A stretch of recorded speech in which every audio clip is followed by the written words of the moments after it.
Good morning. Glad to see you all here on this continuing beautiful weather. But I wanted to talk to you a little bit today about what I like to call daily bread. Now, myself, I love me some bread, okay? Now, you probably can't tell just by looking at me, but I haven't missed too many meals, okay? I know that's hard to believe, but it's true. I want to share with you today that I make it a point every day of my life to take some time and sit down and get something to eat. Most of the time, I do it more than once a day, okay? Why? Our bodies need food. We need nutrition. We need sustenance. We need that energy to keep going every day. We need food to revitalize us. If we go too long without food, our bodies begins to let us know, doesn't it? We start getting this empty feeling about right here. In fact, I'm feeling a little bit of it right now. I'm going to make this brief. But the longer we wait, the longer we go without food, the stronger this feeling gets, and it starts to become uncomfortable. It becomes a discomfort as your body is letting you know more and more, hey, we need to get something to eat. We need some nutrition. We need some energy. And if you wait too long, which I usually don't, but if you wait too long, your body will start to let you know with some audible sounds, okay? You'll start to hear some grumbling from your body, some complaining from your stomach. And if you wait a really long time, people around you will begin to realize you need to get something to eat. Your body is telling you that you've gone too long without feeling this empty feeling, okay? And I want to talk to you today about a Bible story that speaks to this very issue. So if you have a Bible with you, I want you to turn to Exodus chapter 16. There's a Bible in the pews if you want to follow along with us. We'll turn to Exodus chapter 16. And while you're turning there, I'll just give you a short setup to this story. We know that the Israelites were slaves in Egypt for 400 years. And they cried out to God in their misery, in their slavery, and in their bondage. So God sent his man Moses in. He said, Moses, I want you to go get the Israelites and bring them out of Egypt. So Moses went into Egypt, and he famously said to the Pharaoh, let my people go. We've heard it in all the old movies. To which Pharaoh famously replied, no, not happening. So God began to work his deal. He began to send plagues upon Egypt so that Pharaoh would let the people go. But Pharaoh refused again and again and again. And the plagues, they kept getting worse. It was turning the river to blood. He sent gnats, he sent flies, he sent frogs. He sent disease upon the people and the animals until the last plague came, and it was the worst one of all. It was the plague of the firstborn. And God said to Pharaoh, if you don't let my people go, I'm going to send the angel of death, and he's going to kill the firstborn son of every Egyptian family and of all the livestock. He's going to affect every family in Egypt except for the Israelites, and it's not going to affect the families of the Israelites because they're going to be covered by the blood of the Lamb. They painted blood of the Lamb on their doorpost so that the angel of death passed over. Now, the point of all this is because this plague was so terrible and so awful that God told Moses, you need to get the Israelites ready to go. And when Pharaoh says to leave, you got to leave in a hurry. So you don't have a whole lot of time to prepare. You don't have a whole lot of time to get food, to get water, to get clothes, to charge your cell phone. You've got to be in a hurry. You've got to get out. So when the plague happened, when Pharaoh said leave, the Israelites left. And they were unprepared for the journey. They were going on a 40-year camping trip into the wilderness, and basically all they had to take with them was what they could carry in their arms, okay? They were unprepared for the journey. So now they're out there in the wilderness, and they're moving along, and God's guiding them. It doesn't take long because they're in the desert. They start running out of things. First, they run out of water, and God miraculously provides water for them to drink.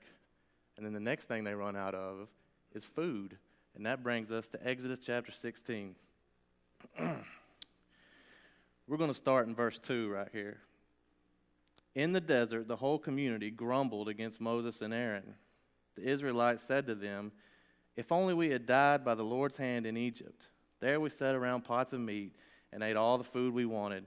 But you have brought us out into this desert to starve this entire assembly to death." Now, my Bible says that they grumbled against Moses and against Aaron. I think the Bibles in the pew say that they complained, okay? But these two words, grumbled or complained, whatever it says, when you're reading along in the Bible and you see the repetition of a certain word or a certain phrase, you know right away that there's some importance behind that. There's a reason that it keeps repeating that, and it keeps repeating in this story the fact that they were grumbling and they were complaining. It said it in verse 2. That in the desert, the whole community grumbled against Moses and Aaron. If you skip down to verse 7, it says, "In the morning you will see the glory of the Lord, because he has heard your grumbling against him. Who are we that you should grumble against us?" Verse 8, Moses also said, "You will know that it was the Lord when he gives you meat to eat in the evening and all the bread you want in the morning, because he has heard your grumbling against him. Who are we? You are not grumbling against us, but against the Lord." Verse 9, then Moses told Aaron, "Say to the entire Israelite community, 'Come before the Lord, for he has heard your grumbling.'" It continues in verse 11, "The Lord said to Moses, 'I have heard the grumbling of the Israelites.'" So this word keeps getting repeated, grumbling or complaining, okay? What I want you to know from this is that God knew what the people needed, even though they were just complaining about it.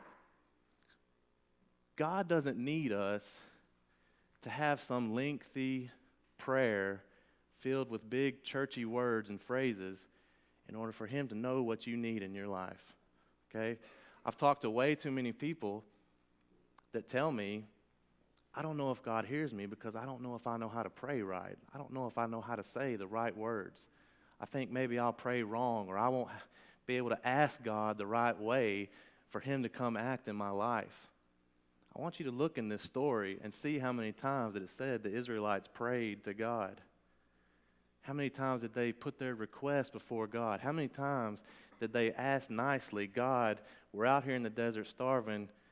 Could you provide us some bread?" It said they were griping. They were complaining. They were kicking sand. "I can't believe, Moses, you brought us out here in the desert with no food, no water. This is the worst rescue plan ever, because now we're going to starve to death." That's what they were doing, and God heard it, and God said, "I know what they need. Now let me go down and act." So we're going to continue in verse 13.